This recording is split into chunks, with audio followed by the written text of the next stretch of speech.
तर बघा आज आहे शनिवार. मग शनिवारी कसं बघा जरा स्वयंपाकाला आळसच आलेला असतो, कारण दुकानांना पण सुट्टी असते, इकडे तिकडे गेलेले असते, जेवायला पण याचं कुणाचं नक्की नसतंय, तरी पण स्वयंपाक तर करावं लागतंय. मी असते, वैष्णवी, वेदांश, मुलं येतात मधनातनं. मग बघा सकाळी उपीटचा नाश्ता झाला.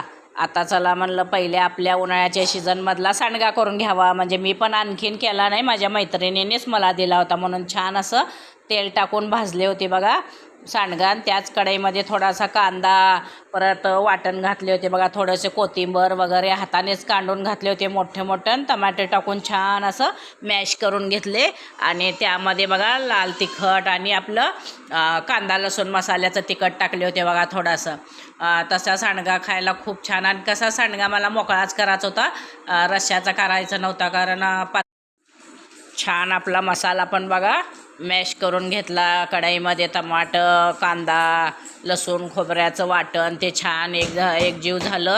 आणि जास्त म्हणजे तेल तिखट उन्हाळ्याचं कमीच खाते, म्हणजे पित्ताचा त्रास कमी होतो. मग थोडंसंच पाणी टाकले, कारण मला सांडगा मोकळा करायचा होता, जास्त असं रश्श्याचा करायचा नव्हता. मग पाण्याला उकळी आली की आपला भाजलेला सांडगा त्यामध्ये टाकून घेतला बघा.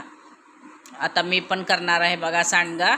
म्हणलं मैत्रिणीने चव कशी झाली बघण्यासाठी माझ्या मैत्रिणीने मला सांडगा दिला होता केल्याला. म्हणलं चला घ्याव करून, छान लागतो असं दुपारच्या वेळेस भाकरीसोबत खायला. मग छान असं वापरून घेऊन मी शिजवून घेतले बघा. आणखीन थोडा शिजवायचा होता, मग म्हणलं थोडंसं मीठ आणि मग थोडासा मोठा शेंगदाण्याचा कूट टाकावं. म्हणजे तसा सांडगा कोण कोण अख्खे पण शेंगदाणे त्यामध्ये टाकतात बघा, छान होतो तसा पण सांडगा.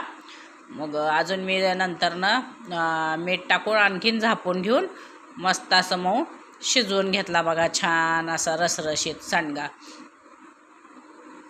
जास्त मुलांना वगैरे आमच्यात आवडत नाही, पण मला वैष्णवीला एका मुलाला असं आवडते.